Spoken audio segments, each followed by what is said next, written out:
नमस्कार। इस वीडियो में हम पढ़ेंगे कंप्यूटर मेमोरी क्या है। तो कंप्यूटर मेमोरी एक प्रकार का डिवाइस होता है जिसका इस्तेमाल डेटा और सूचना को स्टोर करने के लिए किया जाता है कंप्यूटर में। दूसरे शब्दों में कहें तो कंप्यूटर मेमोरी एक प्रकार का इम्पोर्टेंट हिस्सा होता है जो डेटा को स्टोर करके रख सकता है और बिना कंप्यूटर मेमोरी के कंप्यूटर काम नहीं कर सकता है।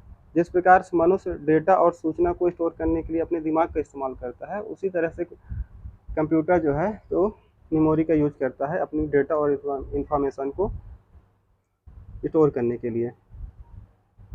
तो कंप्यूटर मेमोरी जो है इनपुट और आउटपुट दोनों प्रकार के डेटा को स्टोर करने का काम करती है। अब कंप्यूटर मेमोरी के प्रकार की बात करें तो इसमें होती है primary memory, secondary memory, cache memory और रजिस्टर।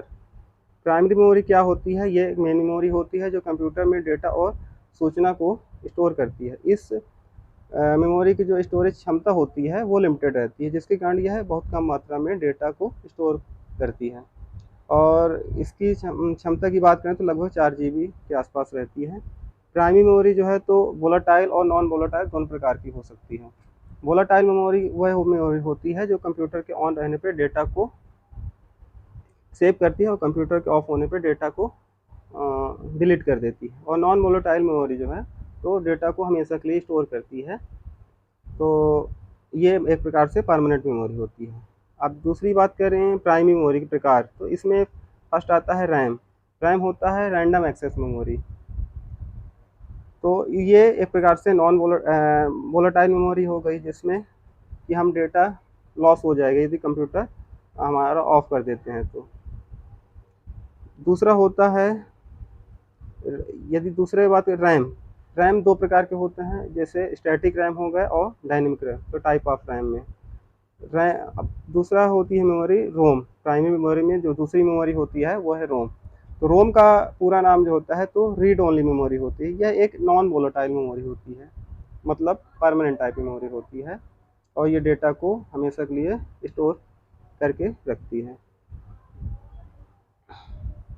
तो रोम के 3 प्रकार होते हैं: programmable read only memory, erasable programmable read only memory, electronically erasable programmable read only memory. तो प्राइमरी मेमोरी की विशेषताएं क्या हैं कि प्राइमरी मेमोरी में मौजूद डेटा को तेज़ गति के साथ एक्सेस किया जा सकता है कंप्यूटर में। दूसरा होता है कैश मेमोरी के बाद जो है तो प्राइमरी मेमोरी जो है तो सबसे तेज़ होती है। इसका इस्तेमाल कंप्यूटर को ऑन करने और प्रोग्राम को रन कराने के लिए किया जाता है। प्राइमरी मेमोरी जो है तो मदरबोर्ड में स्थित होती है। सेकेंडरी मेमोरी क्या है? सेकेंडरी मेमोरी एक प्रकार की नॉन वोलेटाइल मेमोरी होती है और इसमें डेटा हमेशा के लिए स्टोर रहता है। प्राइमरी मेमोरी की तुलना में सेकेंडरी मेमोरी की स्टोरेज क्षमता जो है अधिक होती है, जिसके कारण यह ज़्यादा मात्रा में डेटा को स्टोर कर सकती है। कुछ उदाहरण जैसे देख लें तो हार्ड डिस्क हो गया, पेन ड्राइव हो गया, डीवीडी हो गया, सीडी और मैग्नेटिक टेप, ये क्या है? सेकेंडरी मेमोरी हो कहलाते हैं। तो सेकेंडरी मेमोरी की विशेषताएं क्या है?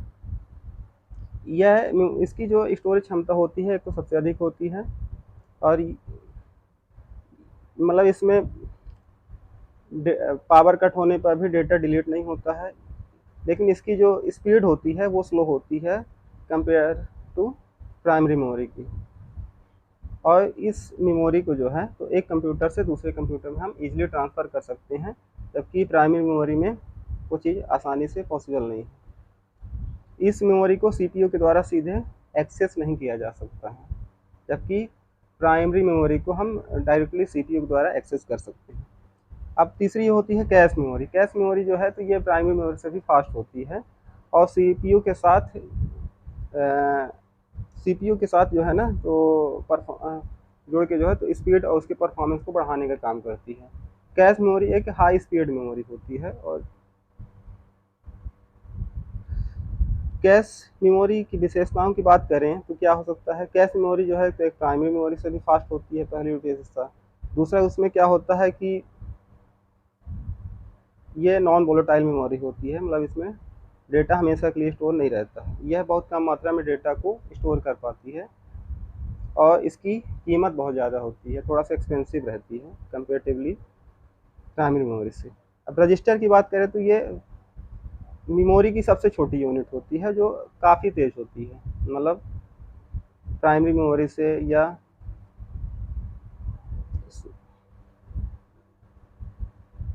कैश मेमोरी से फास्ट होती है।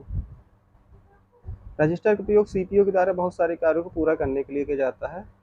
जब हम कंप्यूटर को बंद कर देते हैं, जब हम कंप्यूटर को इनपुट देते हैं तो ये इनपुट रजिस्टर में स्टोर हो जाते हैं और कंप्यूटर के प्रोसेसिंग के बाद जो आउटपुट मिलता है वो भी रजिस्टर से ही प्राप्त होता है। तो टाइप ऑफ रजिस्टर की बात करें तो डेटा रजिस्टर होता है, प्रोग्राम काउंटर होता है, इंस्ट्रक्टर रजिस्टर होता है, एक्यूमुलेटर होता है, एड्रेस रजिस्टर होता है, इनपुट आउटपुट रजिस्टर होता है। तो thank you so much for watching this video and यदि आपको ये वीडियो पसंद आती है तो इसको प्लीज़ लाइक और सब्सक्राइब करें। Thank you so much.